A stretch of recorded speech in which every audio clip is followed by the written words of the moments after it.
Assalamualaikum warahmatullahi wabarakatuh. Salam sejahtera untuk kita semuanya. Shalom, Om Swastiastu, Nama Budaya, Salam Kebajikan. Luar biasa, apa kabarnya Kak Ika? Luar biasa baik Kak Ella, apa kabarnya juga? Sangat luar biasa dan menyala lima-lima tentunya, karena kali ini kita bakalan berbincang-bincang dengan narasumber yang menjadi figur pemimpin untuk menjaga keamanan masyarakat rakyat Maluku dan Maluku Utara. Dan siapakah beliau? Langsung saja kita saksikan cuplikannya.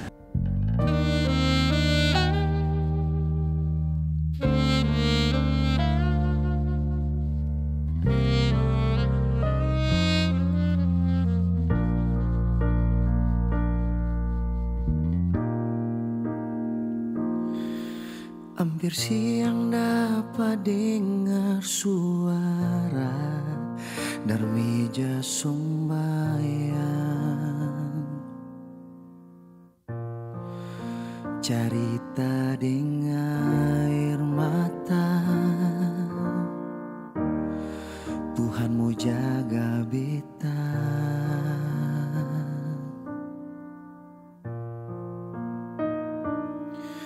Ajar beta jang tagal bangku, lalu lupa deng mama pung pangku. Ada deng sing ada, mama saja jua par beta. Yang beta tahu ada beta pung nama dalam mama pung sombayang. Yang beta tahu sing pernah kurang meski cuma papeda di meja makan. Yang beta tahu ujung kabaya kang babasa deng mama pung air mata. Semua cuma par beta.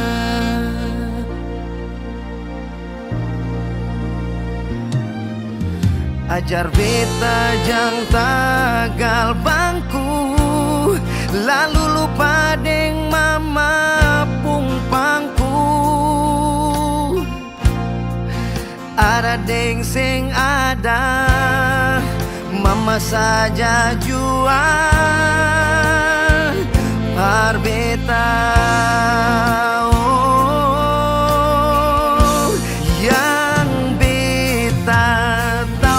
Beta pung nama dalam mama pung sombayang. Yang beta tahu sing pernah kurang meski cuma papeda di meja makan.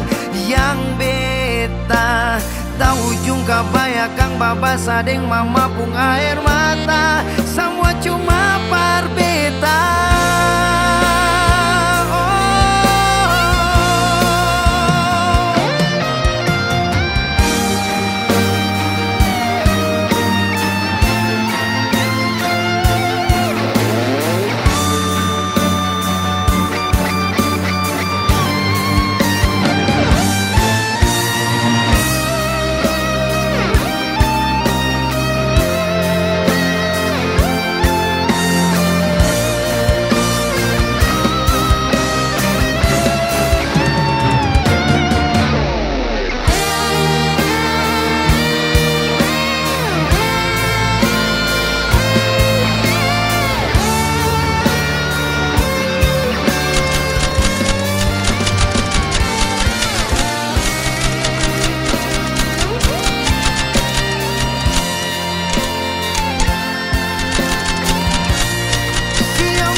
Ya terus terang saya sangat tersanjung ya, dan terhormat ya, karena saya menjadi salah satu perwakilan dari perwira tinggi yang menjabat sebagai panglima untuk ditunjuk menjadi pengucap tata marga, Mbak. Itu tidak semua perwira dapat kesempatan itu, Mbak, ya. Dan saya harus bisa untuk melaksanakan tugas dengan baik, ya. Itu sangat luar biasa bagi saya, pengalaman saya. Mungkin pertama kali saya mengucapkan tata marga itu selama saya jadi tentara baru kali itu, Mbak. Ya. Oleh karena itu saya menghimbau, mari kita rajut silaturahmi, jauhi segala bentuk provokasi, dan dukung pembangunan di segala lini kehidupan. Bersama kita wujudkan Maluku dan Maluku Utara yang aman, damai, dan sejahtera. Dari Ambon Manise hingga Ternate Gemilang, beta percaya kalau katong baku gandeng, katong pasti bisa. Salam Patimura.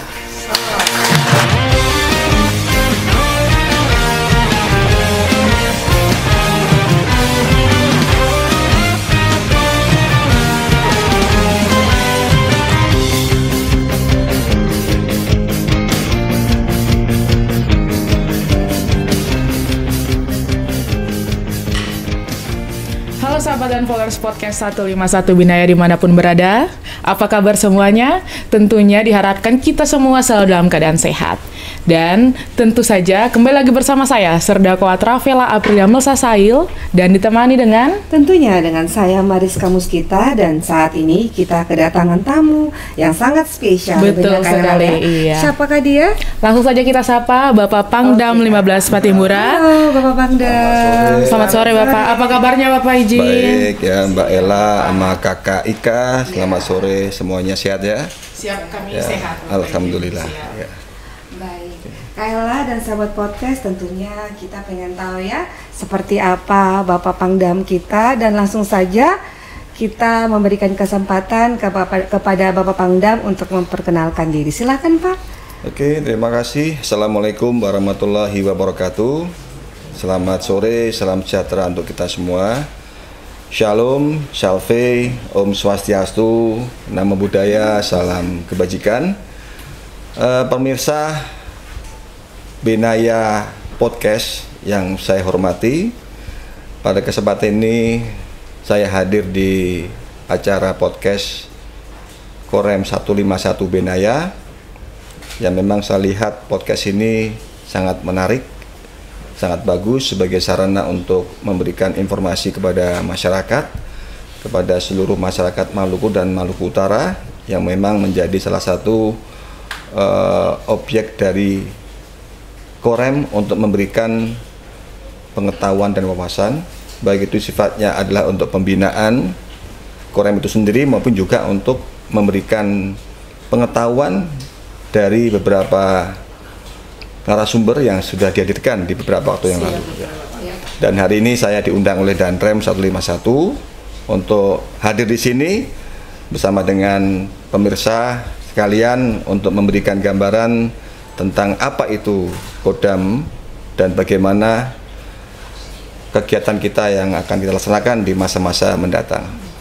Kemudian Bapak Tah bilang tak kenal maka tak sayang, ya. Jadi izinkan saya untuk perkenalkan diri.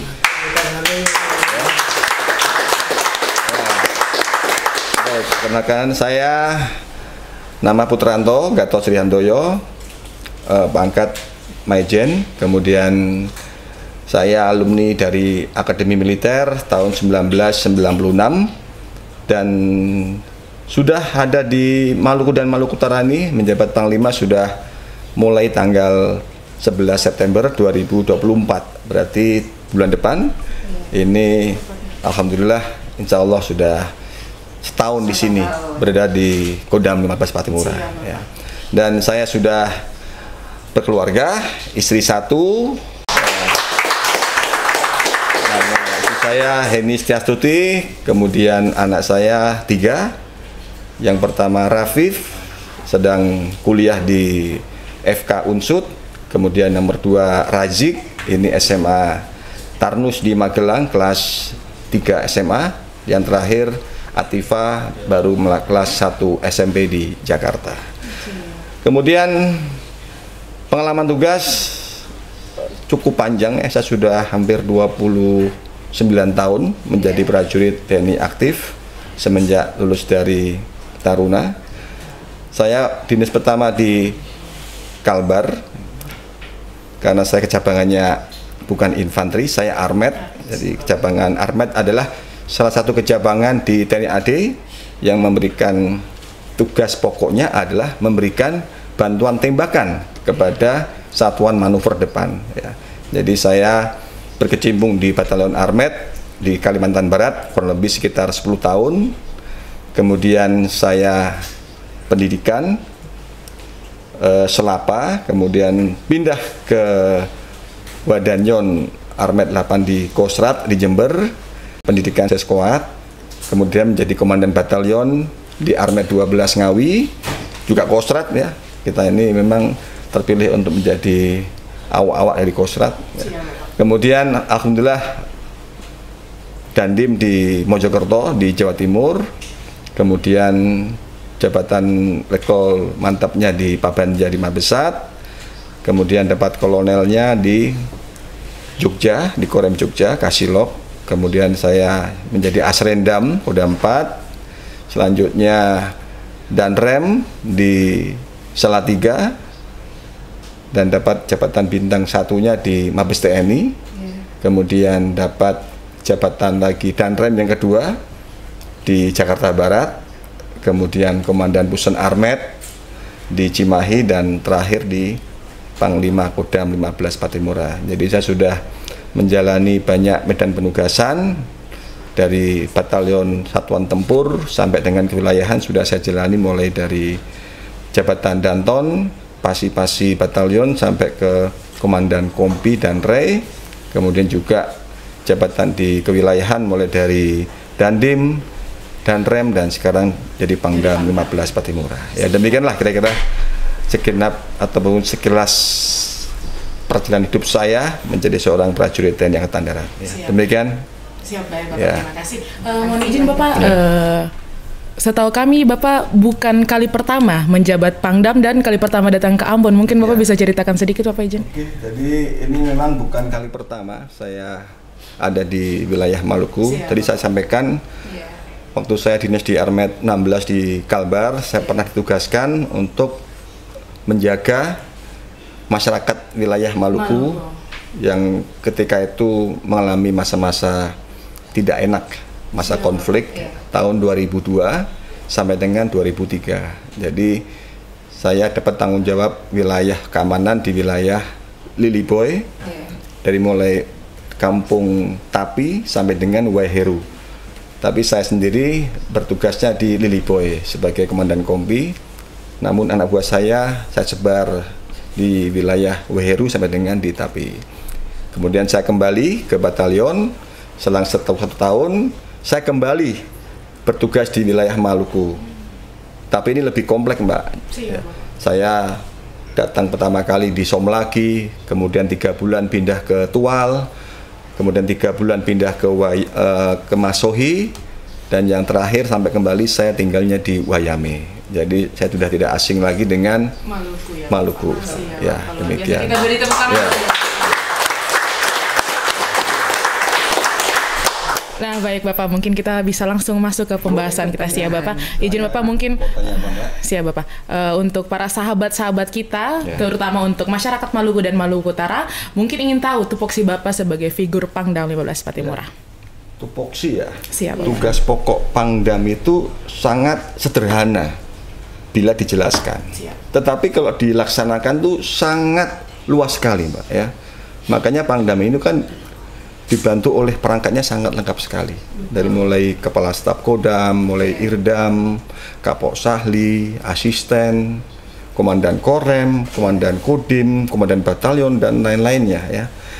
Pada dasarnya atau intinya bahwasanya saya selaku Pangdam itu bertanggung jawab memastikan keamanan dan ketertiban di wilayah Maluku dan Maluku Utara ini sesuai dengan kebijakan negara dan juga perintah dari pimpinan TNI ya.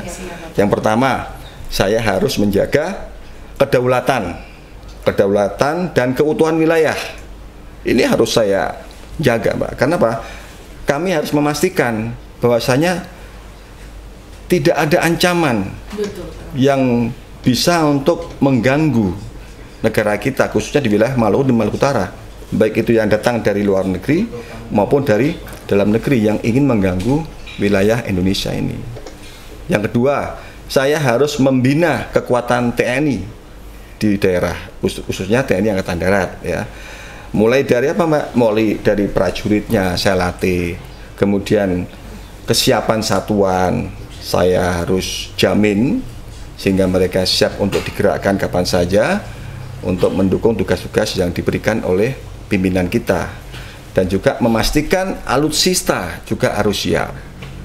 Kita punya Denkaf, kita punya Densipur, kita punya batalion infanteri dan seterusnya. Itu harus siap digunakan alutsistanya. Jangan sampai ketika mereka digerakkan ada masalah dengan alutsista yang mereka gunakan. Kemudian yang ketiga juga kita mendukung pemerintah daerah dan masyarakat, Mbak ya, karena emang TNI AD ini kan hidupnya di tengah-tengah masyarakat dan di tengah-tengah Pemda, sehingga kami ya selaku Kodam 15 Patimura harus mendukung Pemda dan membantu masyarakat ya. Ini mencakup juga sangat luas, Mbak. Bisa jadi untuk masalah penanggulangan bencana, kemudian juga untuk membantu program pembangunan di wilayah, juga untuk kegiatan sosial yang intinya adalah meningkatkan kesejahteraan masyarakat ya. Kemudian yang keempat, membangun sinergi dengan semua pihak, Mbak ya. Tidak hanya dengan pemerintah daerah, dengan teman-teman dari polisi, seluruh elemen masyarakat. Ini kita harus bersinergi dan berkolaborasi. Karena bagi kami keamanan itu bukan hanya tugas TNI, tetapi tugas kita semuanya. Makanya kita harus banyak-banyak berkomunikasi, berkolaborasi, bersinergi supaya wilayah Maluku dan Maluku Utara ini aman ya. Jadi kalau disingkat, Mbak ya, tugas-tugas Pangdam itu menjaga, membina, membantu dan bersinergi ya, sehingga kita semuanya bekerja sebagai tim yang kuat untuk menuju yang arah tadi, Mbak. Begitu, Mbak. Luar biasa ya, Pangdam.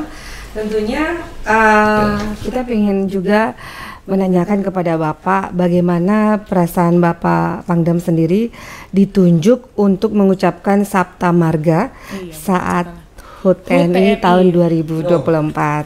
Iya, ya. Ya terus terang saya sangat tersanjung ya dan terhormat ya, karena saya menjadi salah satu perwakilan dari perwira tinggi yang menjabat sebagai Panglima untuk ditunjuk menjadi pengucap Sabta Marga, Mbak. Itu tidak semua perwira dapat kesempatan itu, Mbak ya. Itu sangat luar biasa bagi saya, pengalaman saya. Mungkin pertama kali saya mengucapkan Sabta Marga itu selama saya sebentar baru kali itu, Mbak. Ya. Langsung di depan langsung di depan Presiden Republik Indonesia ya. Alhamdulillah berkat doa dari para prajurit, dari PNS dan masyarakat Maluku Utara, saya bisa menunaikan tugas dengan baik tanpa kesalahan sekecil pun, Mbak.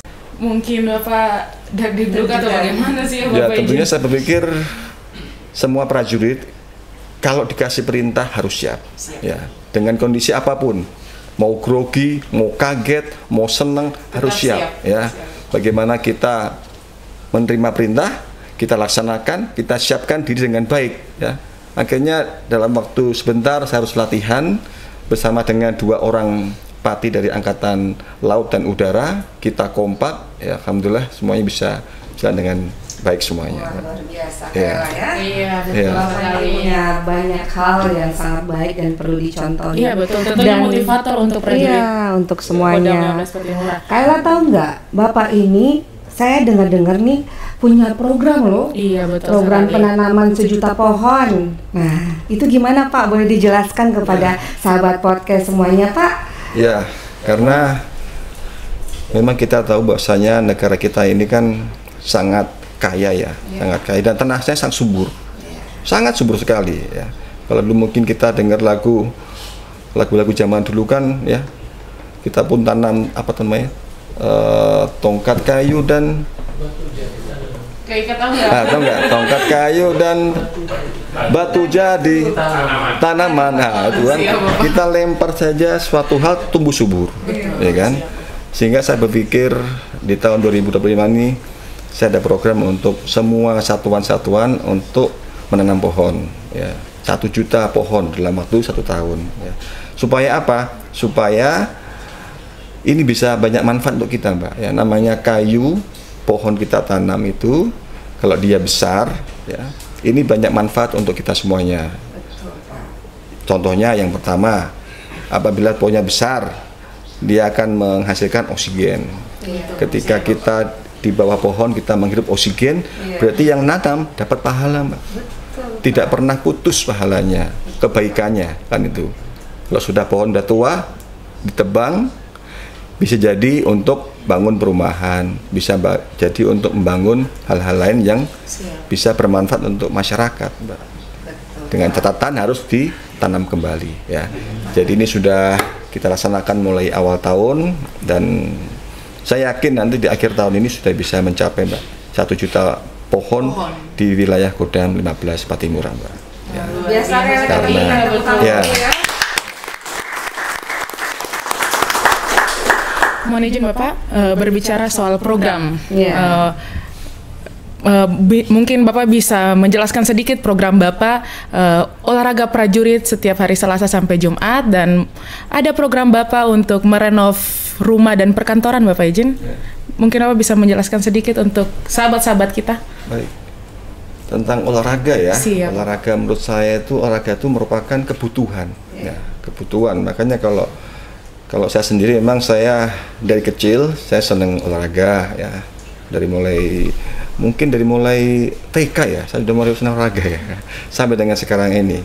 Karena olahraga itu kan banyak ya. Banyak dampak bagusnya ya, positifnya. Mens sana in corpore sano. Di dalam tubuh yang sehat terdapat jiwa yang sehat, jiwa yang kuat. Jadi ini imbang, Mbak, antara kesehatan jasmani fisik dengan mental juga harus seimbang kan. Tidak bisa berjalan satu sisi saja. Orang kuat fisiknya tapi tidak kuat mentalnya, lemah. Orang kuat psikisnya tapi nggak kuat fisiknya juga bisa untuk menopang tugasnya dia ya. Jadi harus seimbang. Oleh karena itu ya saya kan menghimbau kepada prajurit, kepada PNS Kodam harus rajin olahraga. Olahraga ini bukan hanya masalah harus mencapai titik yang berat, tidak, tetapi dimulai dari yang kecil dulu. Karena sifatnya adalah butuh konsistensi ya. Harus konsisten.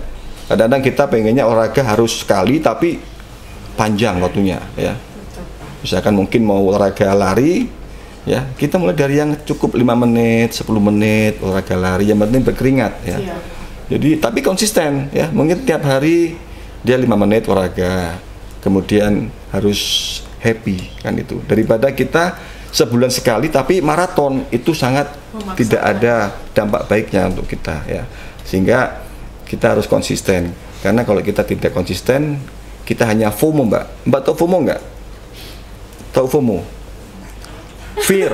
Fearless of missing out. Ya, itu artinya apa? Hanya ikut-ikutan orang. Orang senang lari, ikut lari. Setelah nggak ada masanya lari, berhenti. Gaya-gayaan. Sekarang modelnya ada padel. Wah, ikut padel semuanya. Padel habis, berhenti dia nggak lari. Jadi kita bukan FOMO, tapi kita konsisten dalam olahraga. Ya, karena saya yakin dengan kita rajin olahraga, makanan juga dijaga, istirahat cukup, saya yakin pasti insya Allah sehat badannya, sehat jiwanya. Begitu, Mbak. Ya. Luar biasa sekali. Benar-benar banyak sekali talenta-talenta yang ada di Bapak Pangdam sendiri. Dan untuk Bapak sendiri, bagaimana perasaan Bapak ketika dipilih untuk menjadi Pangdam Kodam 15 Patimura? Bagaimana doa orang tua yang selama ini telah diberikan kepada Bapak itu mencapai keberhasilan ini, Pak? Mungkin bisa ceritakan kepada sahabat podcast, silakan, Pak. Betul ya, terima kasih, Pak.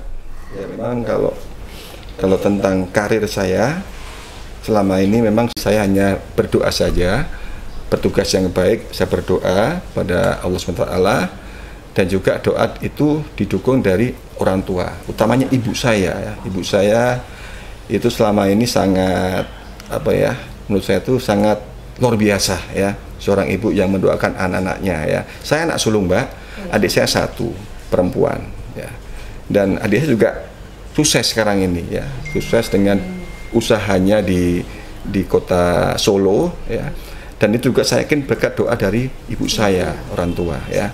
Dan ketika saya menapaki jabatan-jabatan ya, pasti ibu saya bilang pasti ibu doakan terbaik ya untuk saya ya. Sampai dengan kemarin terakhir saya dapat jabatan Panglima.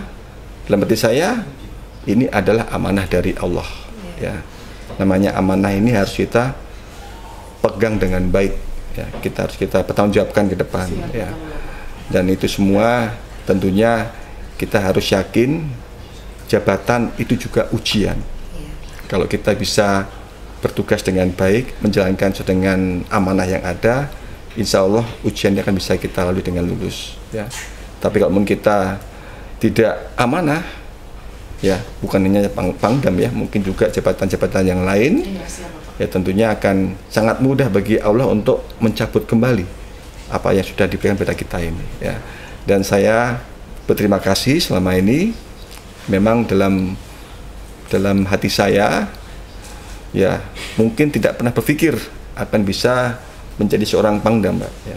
Dan itu karena doa dari orang tua dan ridho dari Allah SWT kan gitu ya. Saya mohon doanya mudah-mudahan selama saya mengemban amanah Pangdam bisa memberikan manfaat buat prajurit, buat PNS dan masyarakat Maluku dan Maluku Utara Mbak.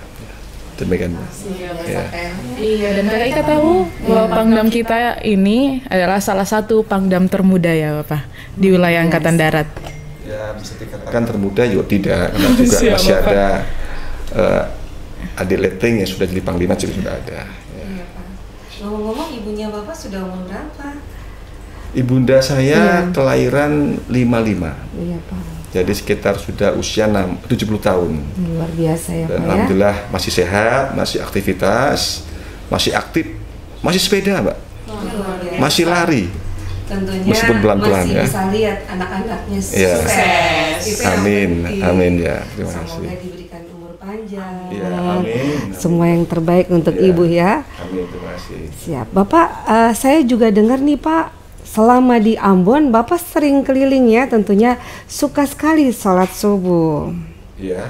di sini. Apakah mungkin ada kiat-kiat ya bagi Bapak punya jajaran supaya bisa lebih takut akan Tuhan ya, untuk tekun lagi seperti apa? Mungkin Bapak bisa memberikan kiat-kiat dengan apa yang sudah Bapak jalani seperti ini sampai mencapai kesuksesan. Silakan Pak. Ya kalau bagi saya begini Mbak ya, kita pasti punya agama masing-masing ya, yang kita anut ya. Ya ada yang saya Islam, saya Muslim, ada Nasrani, ada Hindu dan lain-lain ya. Bagi saya itu ajaran yang benar ya. Jadi kita kalau menjadi umat manusia dan beragama, kita harus lakukan apa yang diajarkan dalam agama dan tidak melakukan yang dilarang dalam agama, kan begitu ya. Dan bagi Muslim mungkin kita tahu semuanya bahwasanya sholat itu adalah tiangnya agama. Pondasi kuat dalam beragama Islam adalah sholat, utamanya sholat subuh Mbak ya kan. Subuh ini namanya, kalau kita dalam beberapa ayat Al-Quran dan juga Al-Hadis itu, subuh ini adalah disaksikan oleh malaikat siang, malaikat malam ya, sehingga apa yang kita doakan dalam sholat subuh ini ya insya Allah akan diijabah oleh Allah Subhanahu Wa Taala ya. Dan ini sudah saya lakukan sudah cukup lama Mbak. Jadi tidak hanya karena saya menjadi Pangdam, saya rajin sholat subuh bersama ahli masjid, tidak, sudah lama sekali saya lakukan ini ya, mulai di batalion. Dan ini semua saya yakin pasti ada manfaatnya ya. Satu sisi dengan kita lebih dekat dengan Tuhan, dengan Allah, kita takut berbuat dosa ya, takut melanggar larangan agama. Apalagi di TNI ini kan sudah jelas aturannya. Kalau kita misalkan berbuat asusila, ada pidananya. Kita minuman keras pasti ada hukumannya ya.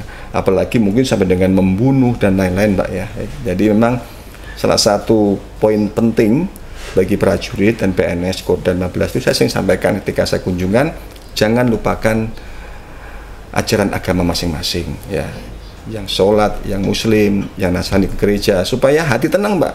Kalau kita mungkin gundah gulana, ya pasti kita harus menghadap Yang Maha Kuasa, ya sholat ke gereja, minta petunjuk dan bimbingan supaya kita bisa nyaman dan tenang dalam kita menghadapi kehidupan kita ini, Mbak. Ya mungkin beberapa pengalaman hidup saya, ya mungkin banyak yang saya rasakan tuh di luar nalar loh. Seharusnya itu saya nggak bisa, tapi bisa, kan gitu. Karena mungkin itu, karena barangkali pertolongan Allah itu sangat luar biasa. Ketika kita kondisi kritis, ada pertolongan dari Tuhan Yang Maha Kuasa. Ya, makanya saya mengajak kepada seluruh pemirsa, ya mari kita menjalankan semua ajaran agama kita masing-masing supaya kita menjadi umat manusia yang bisa memberikan manfaat bagi manusia lain, Mbak. Ya. Falsafah orang Jawa itu namanya ada, Mbak mungkin dengar, urip itu urup. Ya, urip itu urup artinya hidup itu harus menyala. Jadi kita harus hidup bisa memberikan manfaat bagi orang lain. Contohnya lilin dia menyala untuk menerangi sekitarnya, meskipun dia sendiri meleleh karena api. Begitu, Mbak. Ya. Kita beri tepuk tangan dulu dong. Tentunya dengan kesuksesan Bapak tidak pernah lupa untuk melakukan kewajibannya. Betul sekali. Aduh, sebenarnya saya gugup ini. Tergugah iya betul. Bukan tergugah terus gugup Kak Ika. Ngobrol langsung sama Bapak Pangdam.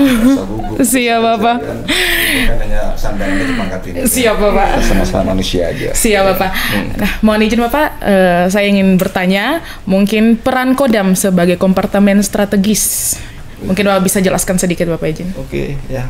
Jadi ini biar juga masyarakat tahu kan bagaimana peran Kodam sebagai kompartemen strategis di wilayah Maluku dan Maluku Utara, ya.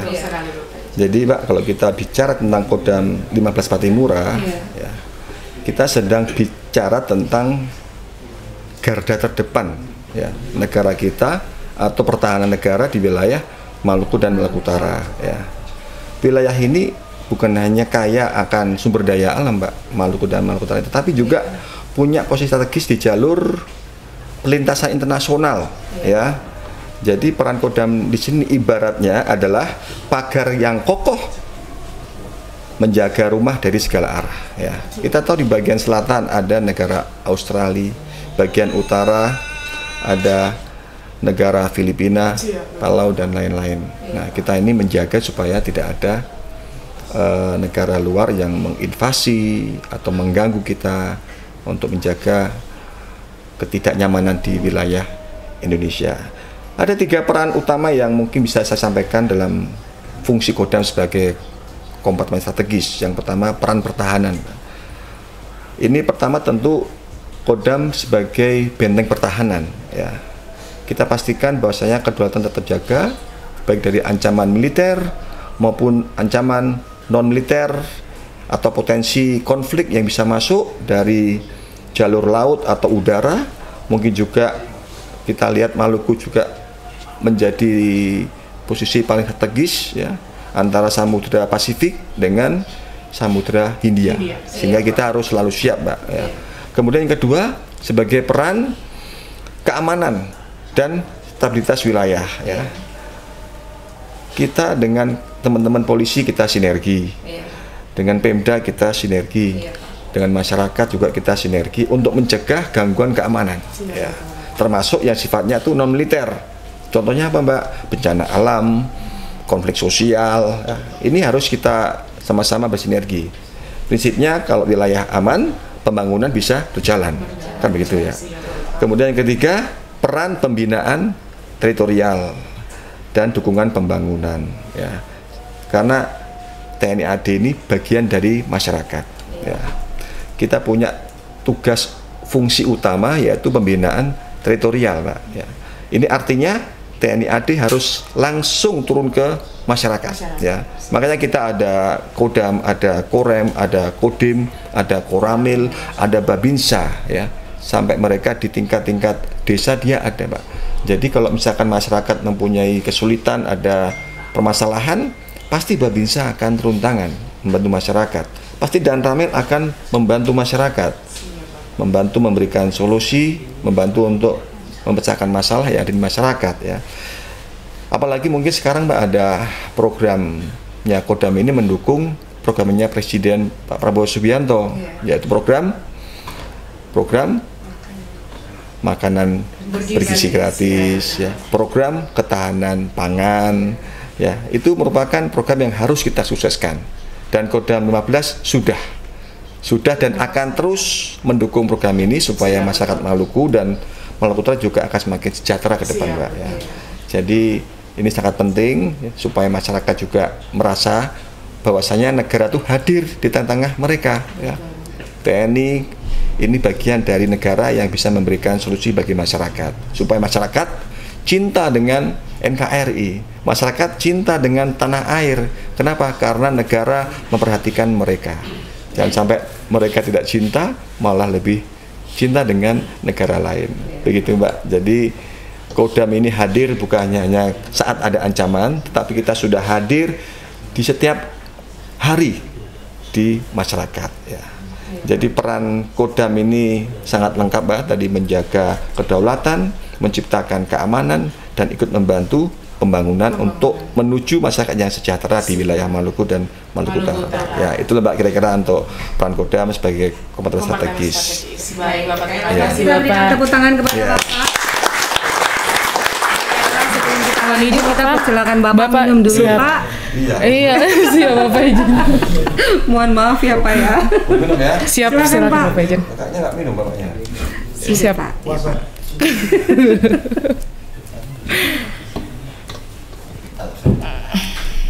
Ya. Baik Pak, dari jejak langkah Bapak yang penuh perjuangan dan tentunya itu menjadi motivasi untuk anak-anak Bapak. Yang saya mau tanya nih Pak, apakah jejak langkah Bapak ini anak-anak ada yang berminat ke situ Pak? Maksudnya menjadi seorang prajurit gitu Iya ya? Pak, siap. Ya, saya dengan istri itu tidak menganut sistem pokoknya, nah, tidak harus nanti jadi tentara ya anak-anak, enggak ya. Kita memberikan anak-anak itu kebebasan untuk memilih dia mau menjadi apa ke depan. Hanya saya bilang yang penting punya cita-cita, pengen jadi apa, harus tanggung jawab, harus fokus ke sana ya. Anak saya pertama memilih menjadi seorang calon dokter. Ya, jadi tidak mau di tentara, pengennya membantu masyarakat dengan mengobati orang yang sakit. Ya. Nomor 2 masih SMA, Pak. Mungkin dia masih menuju pengen jadi apa ya. Tapi ya mungkin dari beberapa diskusi saya dengan anak saya nomor 2 ini kemungkinan dia pengen meneruskan ya menjadi seorang prajurit ya. Sehingga nanti ke depan ya kita nggak tahu ya apakah nanti bisa masuk ataupun nanti mengalihkan ke profesi yang lain ya. Intinya saya tidak memaksakan anak-anak untuk menjadi seorang tentara. Yang penting dia fokus kepada tujuan hidupnya dan tanggung jawab. Depan begitu. Begitu, Tentunya Mbak. dukungan dari Bapak dan Ibu. Ya, ya. Selalu. Orang tua itu kan mengarahkan anaknya, Mbak. Iya, Betul, tidak otoriter ya. Begitu. Baik, Kayla, pernah dengar nggak? Soalnya saya sering dengar nih, Apa tuh, Kak? ada banyak sekali kata-kata bijak yang tentunya ada salah satu yang Bapak sering berikan. Sudah pernah dengar belum, Kayla? Kayla mau bilang apa? Mungkin sudah pernah dengar, Bapak pernah bilang begini, menabur kebaikan adalah cara terbaik untuk menuai kebahagiaan. Nah, dari kata ini mungkin ada artinya seperti apa, Pak? Jadi kita bisa mendengarkan Langsung dari yang mengatakan dan membuatnya. Silakan Bapak Pangdam. Iya, menabur kebaikan adalah cara terbaik meraih kebahagiaan. Iya. Ini kembali tadi saya sudah sampaikan, Mbak, falsafah hidup orang Jawa itu tadi yang urip itu urup, ya, urip itu urup, ya. Jadi hidup itu harus menyala. Iya. Supaya kita bisa menyala, bisa memberikan manfaat orang lain, berarti kita harus banyak membuat kebaikan, Mbak. Setiap hari kita harus berbuat kebaikan, Mbak, ya. Kebaikan itu tidak harus kita menggunakan finansial ya. Kita kasih pengemis uang atau kita mungkin ngasih ke siapa bentuknya uang, tidak. Bisa apa saja lah ya. Kebaikan itu bisa misalkan mungkin yang Nasrani pagi-pagi Minggu sebelum gereja bersihkan gereja. Yang Muslim sebelum subuh dia sapu masjid ya, ngepel masjid ya. Mungkin juga ketika ada yang olahraga, kita saya sering lari di wilayah Ambon. Saya kalau lari atau jalan kaki, saya pasti nengoknya ke bawah. Ketika ada paku, ada sekrup, saya singkirkan. Itu cara-cara paling sederhana kita menabur kebaikan. Jadi itu hal-hal yang kecil yang selama ini saya sampaikan dan saya lakukan, ini coba saya tuangkan kepada tulisan untuk anggota biar juga bisa melakukan kebaikan-kebaikan. Ya. Kalau yang kecil kita lakukan, apalagi yang besar, ya kan? Kebaikan-kebaikan yang besar itu apa sih? Banyak sekali, Pak. Ya. Ya, kita bisa membantu masyarakat yang kebanjiran kita bantu, kekurangan makan kita bantu, anak-anak nggak bisa sekolah karena mungkin sungainya banjir kita bantu dan seterusnya, Mbak. Ya. Jadi ini saya juga senang ya. Apabila mungkin banyak masyarakat Maluku dan Maluku Utara juga mengaplikasikan tadi ya, menabur kebaikan adalah cara terbaik untuk meraih kebaikan. Ya. Banyak kebaikan, kita akan senang, akan bahagia. Begitu Pak, kira-kira ya. Kita berikan tepuk tangan yang canggung. Iya, Pak. Baik, Bapak, selanjutnya mungkin kita pengen dengarkan Kak Ella ya. Bagaimana peran Kodam sendiri Bapak dalam mendukung? Iya, menyiapkan dan mendukung satuan baru yaitu Batalion Infanteri Teritorial Pembangunan, Bapak. Iya, Pak. Oke, terima kasih. Untuk penyiapan batalion ya, batalion dan brigade ter pembangunan ya. Jadi ini merupakan program dari Bapak Presiden Subianto, Pak. Jadi memang beliau punya program bahwa nanti setiap kabupaten kota ada satu batalion ter pembangunan ya. Batalion ini beda dengan batalion yang sudah eksis selama ini ya. Kalau yang eksis selama ini ada kombinya, hanya kombi markas, kombi bantuan, kompi senapan ya. Tapi kalau batalion ter pembangunan itu ada kompi markas, ada kompi infanteri, ada kompi pertanian, ada kompi peternakan, ada kompi kesehatan, ada kompi konstruksi. Jadi outputnya nanti batalion yang ada di wilayah itu bisa untuk mendukung kemandirian pangan dari pemerintah daerah setempat ya. Dan alhamdulillah sekarang Kodam 15 sudah ada 2 batalion ter pembangunan. Yang pertama itu di Buru, di Namlea, yang kedua di Morotai. Dan saat ini prajuritnya sudah insert di marshaling area dan pembangunan batalion sedang berlangsung ya. Mudah-mudahan di akhir tahun ini sudah bisa selesai sehingga prajurit kami bisa masuk ke pangkalan yang sebenarnya ya. Dan Kodam 15 ini sangat aware ya, sangat peduli untuk menyiapkan semua fasilitasnya, Mbak ya. Yang pertama kita akan menyiapkan dulu masalah lahannya ya, karena lahan ini harus ada dulu ya. Dengan cara apa Kodam bisa menyiapkan lahan? Dengan Pemda kita komunikasi dengan Ibu Gubernur, Bapak Gubernur, Pak Bupati, Pak Wali Kota, kita komunikasi supaya ada lahan yang disiapkan oleh pemerintah daerah untuk satuan-satuan baru tadi ya. Ya mungkin katakanlah mungkin minimal 50 hektar nanti untuk membangun pangkalan ya. Selain itu juga kita siapkan juga personilnya, Mbak ya.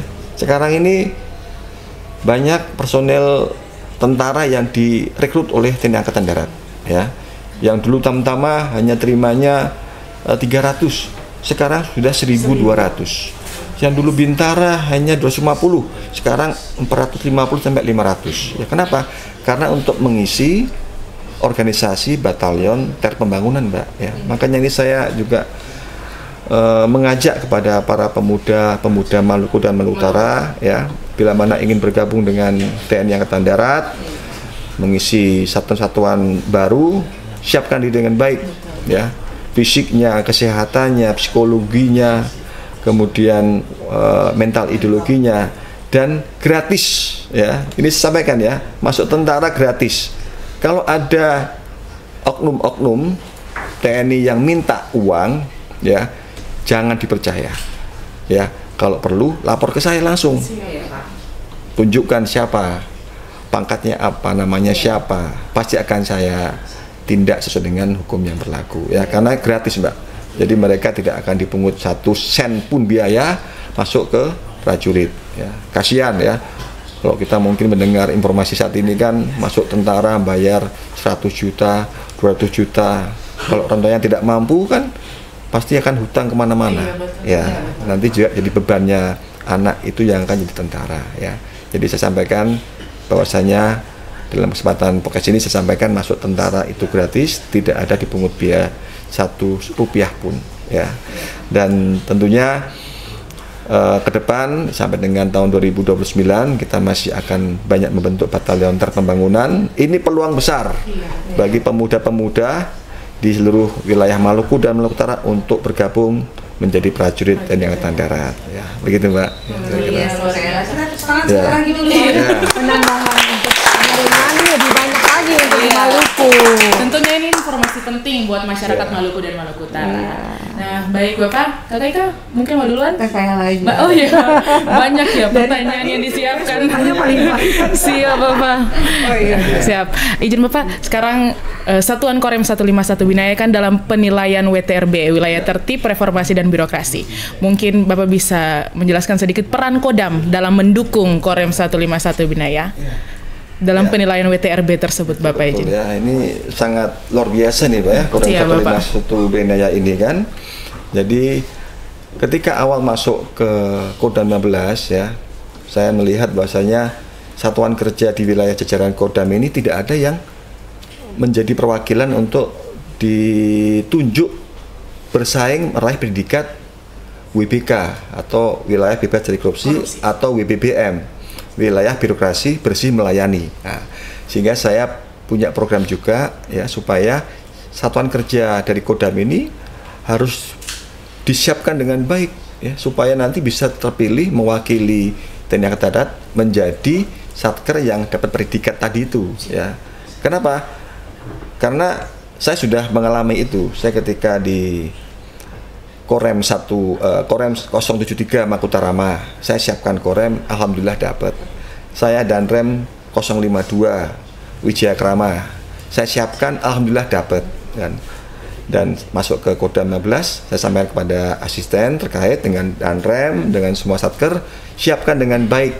Akan kita bimbing, kita bina, sehingga nanti nilainya bisa memenuhi syarat untuk jadi perwakilan di Angkatan Darat dan Mabes TNI. Dan saat ini Korem 151 Binaya menjadi salah satu satker yang unggulan ya untuk mendapatkan predikat wilayah bebas dari korupsi, zona integritas gitu kan. Jadi menurut saya predikat WBK atau zona ini bukan hanya soal penghargaan, Mbak, bukan ya. Tetapi sebuah komitmen moral dan profesional kita sebagai seorang prajurit yang mengawaki organisasi ya. Karena kita ini juga harus tahu bahwasanya semua satker sejatinya harus memiliki predikat itu ya. Karena dia harus bisa memberikan pelayanan yang terbaik buat masyarakat. Juga untuk anggota, dia juga harus tidak korupsi ya, tidak boleh dia membackingi kegiatan ilegal di luar dan seterusnya supaya kita profesional pada tugas kita selaku anggota prajurit TNI Angkatan Darat dan PNS dari Kodam 15 Patimura ya. Dan tentunya Kodam 15 sangat mensupport Korem 151 Binaya dalam rangka nanti bisa meraih predikat itu ya.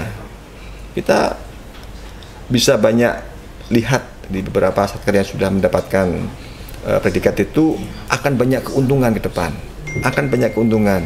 Ya, akan banyak dibantu oleh pemerintah dalam hal untuk perbaikan-perbaikan, pembangunan pangkalan, renovasi pangkalan karena sudah dapat predikat wilayah bebas dari korupsi ya. Dan Kodam 15 Patimura ini mensupport penuh Korem 151 ya, kita sudah lakukan pembinaan sebelumnya dari kita mulai pembinaan mindset dan culture set prajurit supaya mereka betul-betul mengerti tentang bagaimana kita bisa berubah dari zona nyaman menjadi zona tidak zaman ya.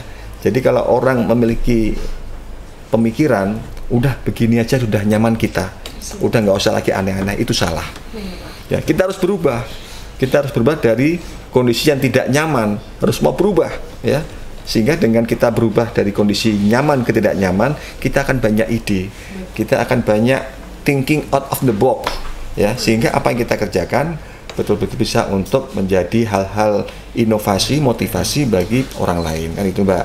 Jadi kita harus lakukan itu terus, ya. Kita sudah juga membina Korem, dari mulai kita siapkan semua dokumen-dokumennya, kita latih Korem, kita bimbing terus, sehingga sampai dengan saat ini Korem 151 sudah mendapat nilai yang sangat lumayan, ya, sehingga kita berdoa bersama supaya Korem ini nanti ketika sudah ada penilaian dari pusat bisa meraih predikat wilayah bebas dari korupsi, artinya mendapatkan predikat zona integritas di wilayah Kodam 15 Patimura. Begitu Mbak. Iya Bapak, luar biasa sekali.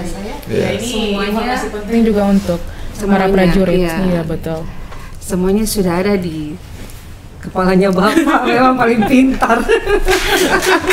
Luar biasa Pak. Iya Mas. Itu jendelanya dunia. Harus banyak baca aja. Karena yakin di Maluku ini banyak waktu kosong kok kita. Iya Pak. Ya kan. Pangdam juga misalkan waktu kosong membaca juga. Di kantor nggak ada kerjaan, kita baca-baca aja gitu kan. Semua buku-buku bagus untuk kita. Iya Pak. Kita membaca dan juga kemarin kita sudah menonton nobar tentunya ya Pak ya, tentang film Belief ya Pak ya. Tentunya yang disutradai oleh Bapak Jenderal kita TNI Agus Subianto, dan tentunya nanti September nih Pak, kita ada lagi nih film terbaru, film Janji Senja yang akan disutradaranya ya Bapak Dandren. Iya Pak ya. Tentunya film ini kan kita mengangkat tentang kearifan lokal. Menurut Bapak sendiri bagaimana tentang film tersebut? Apakah nanti kita akan melakukan nobar lagi atau seperti apa Pak? Bisa dijelaskan Pak? Ini salah satu inovasi yang luar biasa dari Dandren 151 ya, masalah pembuatan film Janji Senja ini kan. Kalau yang lalu kita melihat nonton film Belief ya, yang menggambarkan tentang masalah keteladanan figur seorang komandan, seorang pimpinan, dan juga keluarga yang ditinggal tugas operasi oleh bapaknya, oleh suaminya, dan juga menunjukkan bahwasanya kita ini kalau tugas tidak boleh gagal, harus berhasil kan begitu, untuk negara kesatuan Republik Indonesia. Nah, kemudian dari Dandren 151 ini menginisiasi membuat film ya. Film Janji Senja. Janji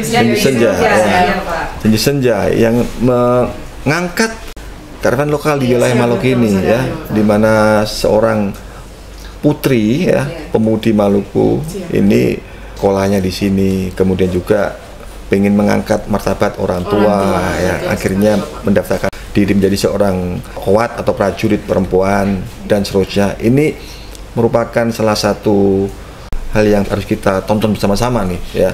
Saya sudah nonton filmnya singkat atau trailernya, tapi secara penuh belum, dan cukup menarik yang saya lihat ya. Film ini cukup bagus untuk juga mengangkat nama Maluku ya. Dan nanti mungkin 25 September ini akan tayang di seluruh Indonesia ya. Jadi saya juga mengajak kepada seluruh prajurit, PNS, dan masyarakat ya, mari kita tonton film Janji Senja ini ya. Dan mungkin juga di situ ada unsur-unsur mengangkat nama di wilayah Maluku ya. Baik itu untuk budayanya ya, kemudian juga untuk masalah kesetiaan daripada anak pada orang tuanya, doa ibu pada anaknya, dan seterusnya yang mungkin bisa kita ambil hikmah lah dari film itu ya. Jadi mari kita tonton sama-sama nih Mbak. Nanti kita lihat ya, kalau mungkin oke ya kita nanti nobar lagi Mbak. Ya.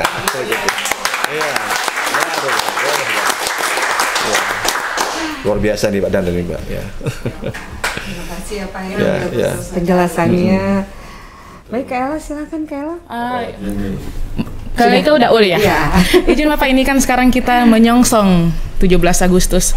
Mungkin ada lomba atau apa yang Bapak siapkan untuk mempersiapkan 17 Agustus? 17 Agustus yang ke tahun ini adalah ulang tahun RI ke-80 ya. 80. Jadi banyak acara kegiatan yang akan kita siapkan ya. contohnya tadi pagi ya, Iya, siap, betul, kita Bapak. sudah melakukan upacara pengibaran bendera di bawah laut, ya di bawah laut.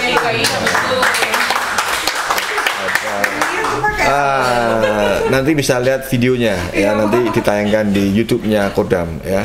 Jadi kita tadi melibatkan dari teman-teman TNI, dari Basarnas, dari masyarakat bergabung. Kita tadi menyelam ya, kita kibarkan merah putih ya, sebagai wujud bahwasanya kita harus cinta tanah air ya. Indonesia ini luas, bukan hanya daratan, juga ada lautan ya. Apalagi Maluku, lautannya lebih luas daripada daratannya, sehingga kita adakan acara ini supaya kita lebih mencintai tanah air kita ya, dan juga sebagai simbol persatuan dan kebanggaan kita selaku orang Maluku ya, bahwasanya kekayaan Maluku ini harus kita jaga dan kita lestarikan ya. Itu kemudian nanti juga tanggal ini sudah ada beberapa satuan sudah mulai berkegiatan ya. Tadi saya sebelum sini saya mampir ke Koramil Sirimau tadi, ternyata ada ibu-ibu sama anak-anak sudah mengadakan lomba-lomba tadi ya, ada makan kerupuk, ada lomba bagiak dan lain-lain ya, menggunakan jersey merah putih ya, sudah aktif ya.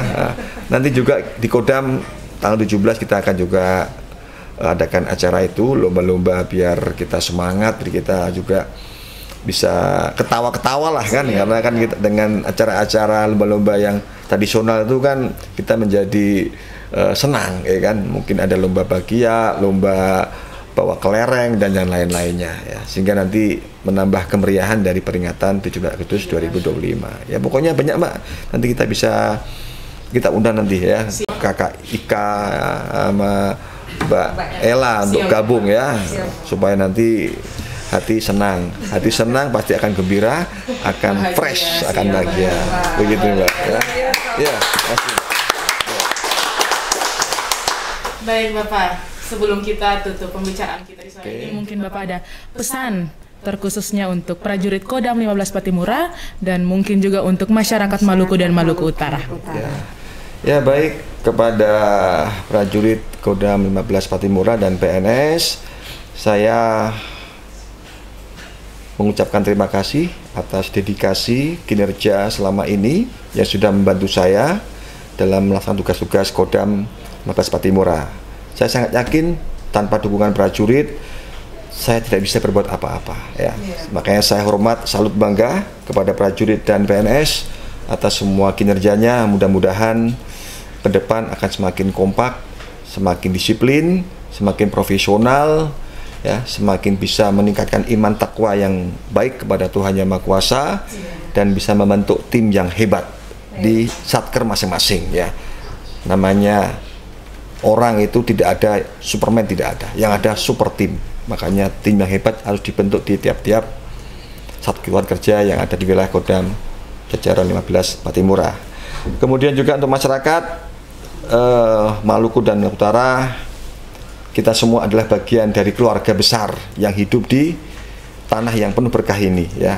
Mari kita jaga kedamaian, persaudaraan dan persatuan yang telah diwariskan oleh para leluhur kita ya. Perbedaan itu bukan menjadi alasan untuk berpisah, melainkan kekuatan untuk saling melengkapi. Kemudian TNI bersama seluruh komponen bangsa akan selalu hadir di tengah-tengah masyarakat, membantu, melindungi dan mengayomi. Tetapi keamanan dan kemajuan daerah itu tak akan bisa terwujud apabila hanya menjadi tanggung jawab TNI dan aparat yang lain, tetapi juga tanggung jawab kita semuanya. Oleh karena itu saya menghimbau, mari kita rajut silaturahmi, jauhi segala bentuk provokasi dan dukung pembangunan di segala lini kehidupan. Bersama kita wujudkan Maluku dan Maluku Utara yang aman, damai dan sejahtera. Dari Ambon Manise hingga Ternate Gemilang, beta percaya kalau katong baku gandeng, katong pasti bisa. Salam Patimura. Salam.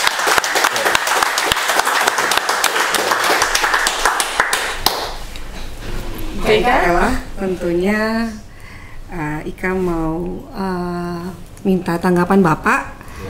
Ada dua yang saya mau tanya, boleh ya Pak ya? Yang pertama, saya mau tanyakan Pak, tanggapan Bapak tentang rumah podcast ini. Ya, itu yang pertama. Yang kedua, untuk menutup semua dari pembahasan kita, saya mau minta Bapak berikan closing statement. Silakan Bapak Pangdam.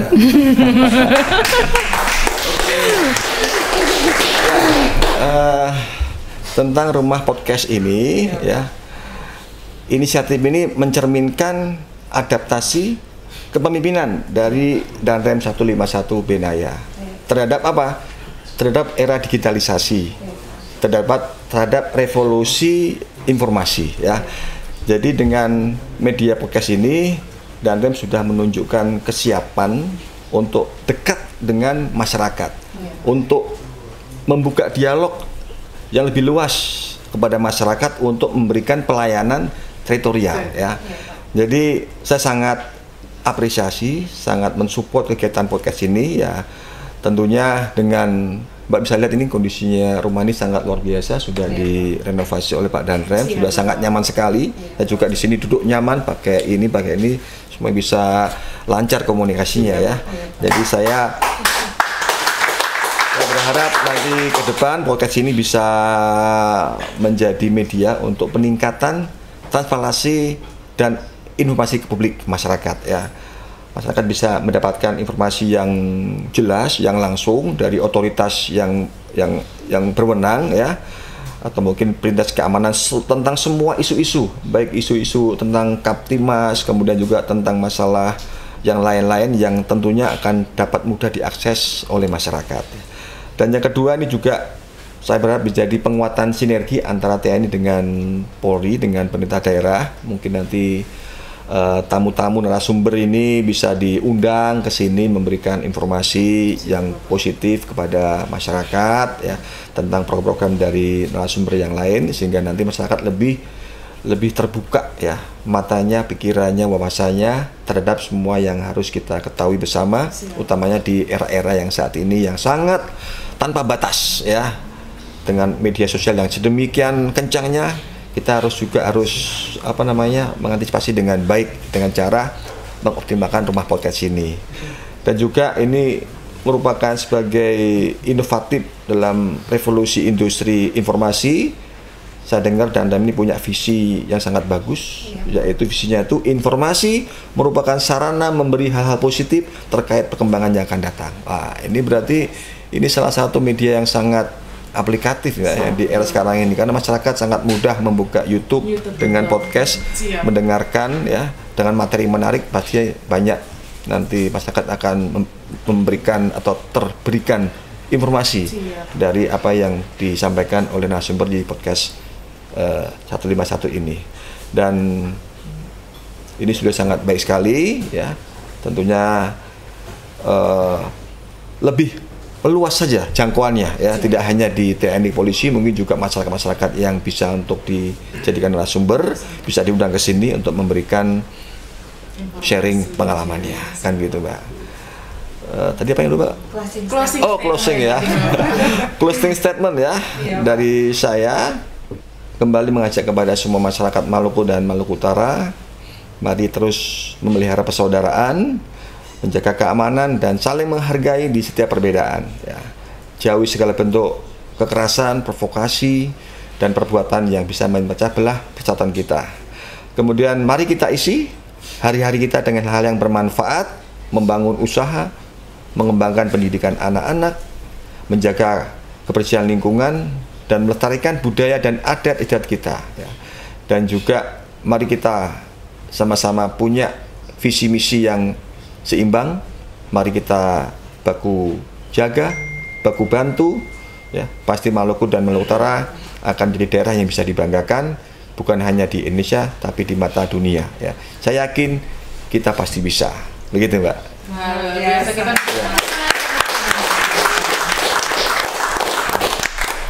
Oke, Kak Ika? Sudah selesai? Sudah puas? Sudah puas. Terima kasih Bapak, ya. Siap Bapak, izin. Lancar berarti izin Bapak. Siap Bapak. Terima kasih Bapak, ya. Podcast tidak pernah salah. Iya. Siap.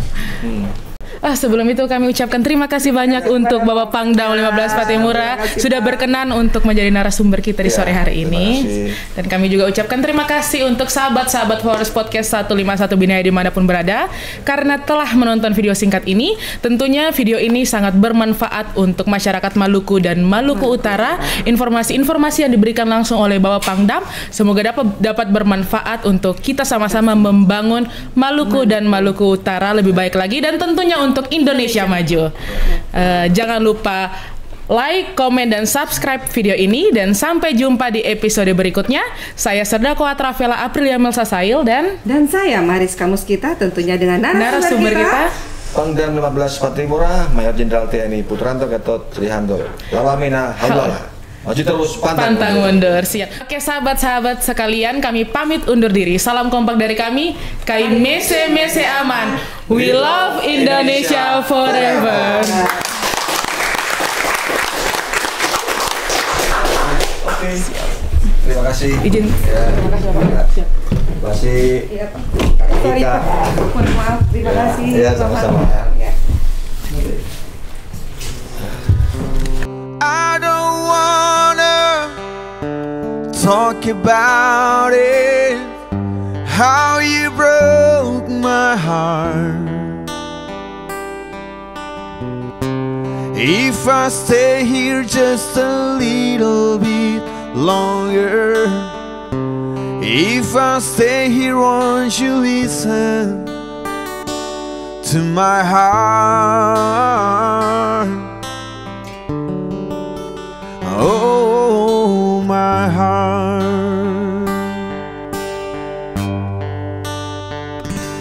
If I stand all alone, will the shadow hide the color of my heart? Blue for the tears, black for the nights, fear the star in the sky don't mean nothing to you. They're a mirror.